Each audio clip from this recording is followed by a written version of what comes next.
to Unilever.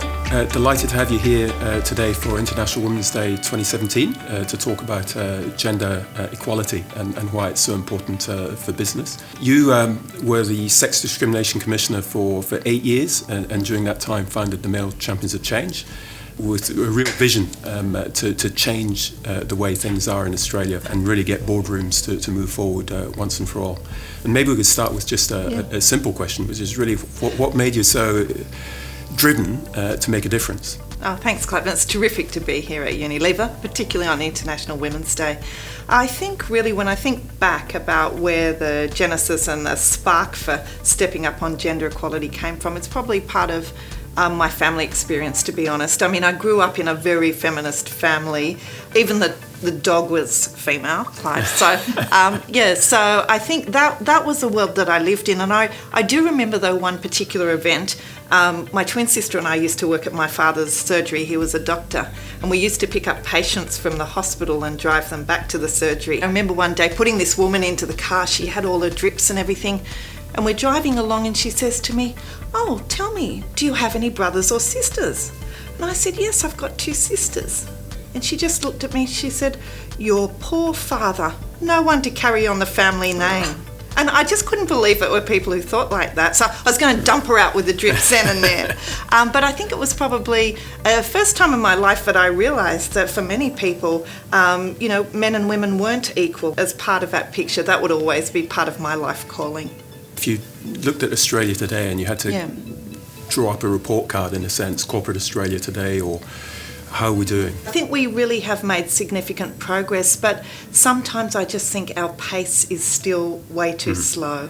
And, today in 2017, we live in Australia where the gender pay gap is still above 18%. We live in Australia where, more than one woman a week is murdered by her intimate partner. And when sexual harassment, 1 in 4 women have been sexually harassed in the workplace in the last 5 years. And particularly the other issue, Clive, I think is the gender gap in retirement savings. The reality is women will retire with just half the retirement savings of men. So what can we do in business? How can we make a difference? I think business is so important because, to be honest, up until about 30 years ago, business was very much missing from this conversation.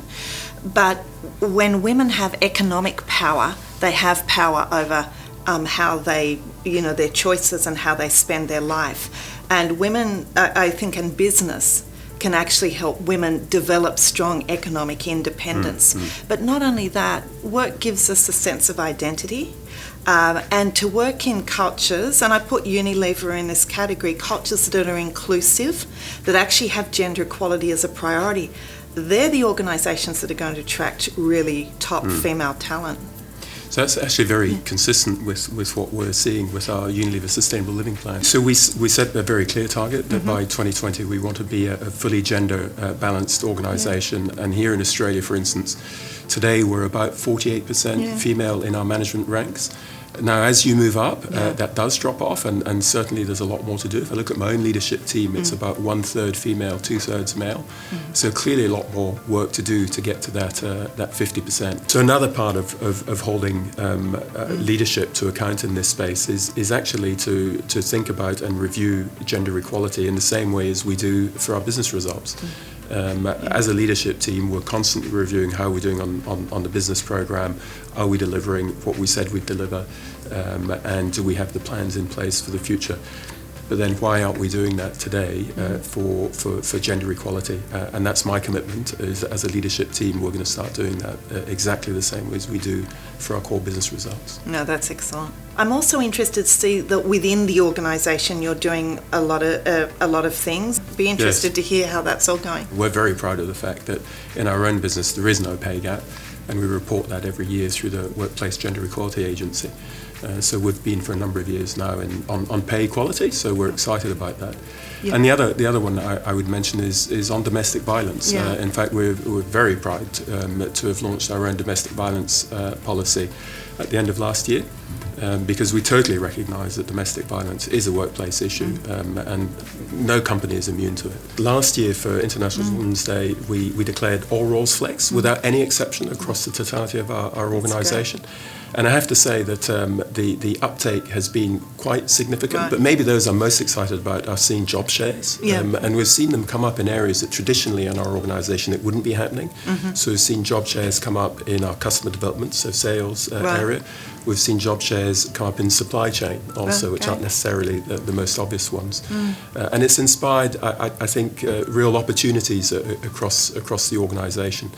But whilst we are very, very keen on flexible working, the reality is we need to somehow normalise it. So as people don't view it as the exception, or that it's something unusual. So it's so true what you say. I mean, I always used to say as Australia's Sex Discrimination Commissioner, if I could encourage organisations just to do one thing around normalising flexibility, it would be for men to make their caring responsibilities visible. So Liz, maybe you could say a few words about the philosophy behind the Male Champions of Change. I suppose it was a couple of years into my role as Sex Discrimination Commissioner that I started to realise that actually if we wanted to see change, we need to work with power. And when I looked around Australia in organisations in different sectors, those who had power were men. So I really came to start to understand that if we want to create change, we need men taking the message of gender equality to other men. That's what's going to shift. So the focus should be on men instead of on women. So what made you decide to step up and as a male champion?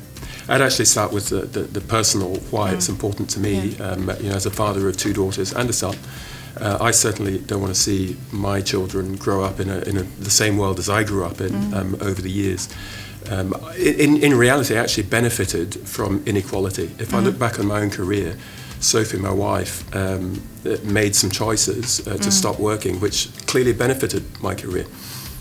And whilst that's been good for me, as the children now move on at an age where they're less at home, I realise that it's been at an enormous cost to her. And I certainly wouldn't want my daughters to set that as a standard that they view as normal. Yeah. But then it just makes good business sense as well. I mean, by definition, if I look at my own experience over the years, the gender balanced teams that I've worked in have systematically had better decisions, which generally speaking lead to better business results. Yeah. And Unilever's business, 70% of the purchase decisions that are made on a daily basis for our brands are made by women. So it follows that having a gender-balanced organisation is just sensible. One of the things we have learned from the Male Champions of Change before even joining, of course, was, for instance, the panel pledge, which is for any form of public speaking out there. I will now request that it's a balanced panel. I won't speak on a fully male panel. You're right, and they're small tweaks. They cost nothing, but they have huge impact. What do you think are the real game changers that need to be put in place to deliver gender equality in the workplace in Australia?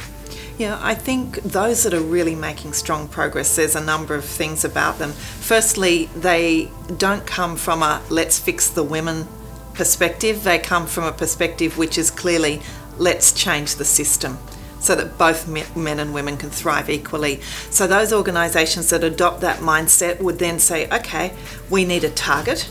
Now it's the act of setting the target rather than what the actual number is. It's the act of setting the target which really crystallises intent and sends a strong signal to both the external market and internally that this is going to be a focus. So I think that's important. And then thirdly, I think those organisations who can put the human face on the gender inequality that currently exists, really enabling people to be vulnerable in the work environment. They're not going to be victimised for stepping up and helping the organisation learn about what needs to shift if they are to promote gender equality. And Liz, one thing I know that a lot of the people listening to this discussion will be interested in hearing is really about your own career. You've been hugely successful. And really, what kind of advice would you give to our up-and-coming future female leaders today? Something that a woman that I met in the United Nations gave me recently. She's a woman from one of the African nations. And I was talking to her about, in her view, how change happens. And she told me, she said, look, Liz, if I want to create change, I do what I can when I can. That's how I've changed my world. And I just think it's such important advice because it's so empowering. It just reminds us that every one of us can be influential and powerful not by grasping for things, but by just doing what we can when we can. That's how we'll change the world. Well, Liz, thank you so much for having taken the time to come and speak today on International Women's Day about what we can do to make gender equality commonplace. I was really excited to hear a bit more about your own personal story. And if there's one thing that I take out of this is that whilst we have made fantastic progress in Australia and here at Unilever, there's still an awful lot more that we have to do to truly get to that place that we all want to get to. Thanks very much, Clive, and thank you so much for inviting me into Unilever. I continue to admire the work that you're doing from afar, and I know that you'll make significant progress, so thanks very much.